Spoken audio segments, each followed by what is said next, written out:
Le siamois, poisson vorace, créature fascinante. Brave, mais malgré tout stupide. Très stupide. À part certains, tel celui que nous voyons ici. Il laisse les deux autres se battre. Tandis qu'il attend.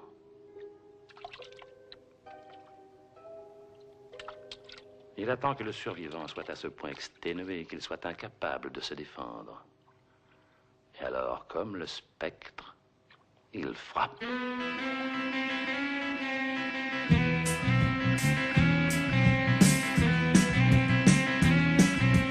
There's a man who leads a life of danger. To everyone he meets, he stays a stranger. De nouveau, bienvenue dans mon sanctuaire. Donc aujourd'hui, j'avais envie de parler de James Bond. James Bond, donc c'est les femmes, les voitures, les gadgets, les méchants. Et moi, j'avais envie de parler des animaux dans James Bond.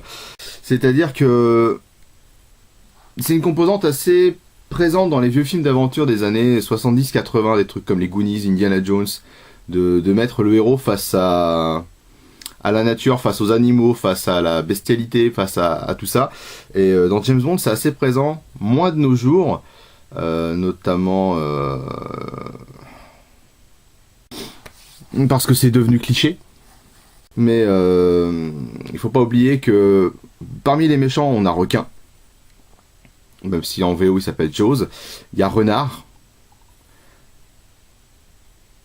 Plus renard, rien à voir. Il y a aussi donc le spectre, dont le symbole est une pieuvre. Donc dans James Bond, tout y passe. C'est utilisé soit comme piège, comme arme, c'est-à-dire que on va avoir droit donc aux anguilles électriques, aux crocodiles, aux scorpions, aux araignées, aux piranhas, aux serpents, aux requins et donc, je le disais, aux requins. Il nous faudrait un plus gros bateau.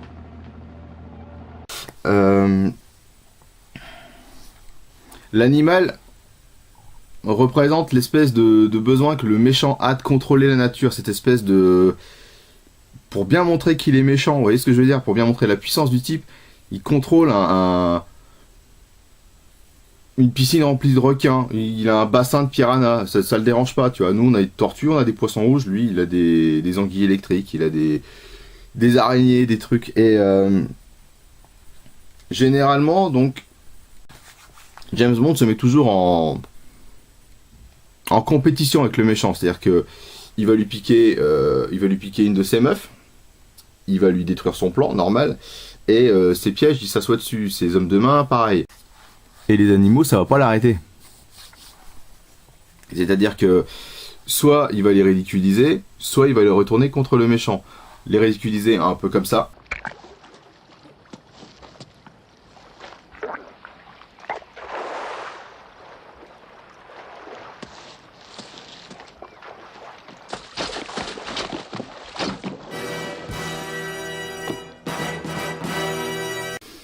Ou les retourner contre le méchant, un peu comme ça.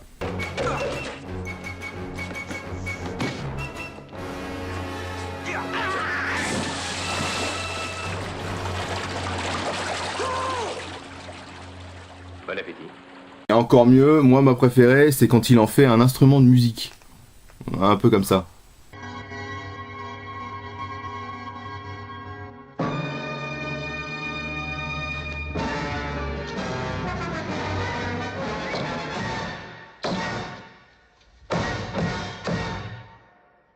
Donc James Bond maltraite les méchants, maltraite les voitures, maltraite les gadgets, maltraite les femmes.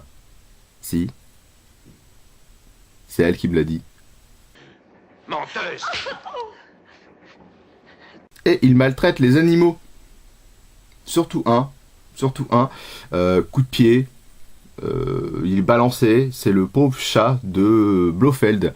Donc Blofeld, le grand méchant de la saga James Bond. Présent dans presque 6 films, un truc comme ça. Et donc ce chat, en plus de ne pas avoir de nom, de prendre des coups de latte, a été maltraité durant le tournage, notamment de Don't Vic 2 fois. Le chat ne supportait pas durant le tournage, les explosions. Et il a pissé et il a chié sur Donald Pleasence, qui jouait Blofeld dans On ne vit que deux fois. Et le chat, il paniquait pendant les explosions. On le voit bien. Pendant cette scène, vous allez voir, il tient le chat et le chat n'a qu'une envie, c'est de se barrer. Inexpugnable, Kokani Hiro. Allons, venez avec moi, monsieur Bond. Voilà, donc déjà la pauvre bête, on commence à moitié à la plaindre. Moi je soupçonne Pleasence d'avoir le chat attaché en plus pour pas qu'il se barre. Je pense qu'il devait avoir les griffes bien implantées dans le bras. Et moi la scène que je préfère c'est celle-là. On va voir le chat en avoir tellement marre qu'il va décider de disparaître dans un faux raccord. Voilà comment je récompense l'échec, monsieur Bond.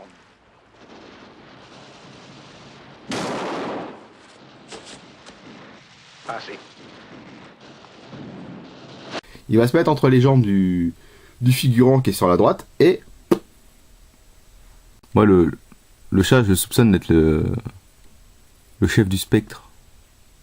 Parce que autant Blofeld il change de tronche, autant le chat... Autant ce chat-là, il aura souffert face caméra et hors caméra, que il aura laissé quand même une bonne empreinte sur le cinéma. Parce que dès que vous voyez un méchant comploter dans l'ombre, avec un chat sur les genoux, il y a de fortes chances que ce soit un héritier du chat de Blofeld. Viens, Matcha, on va faire un tour.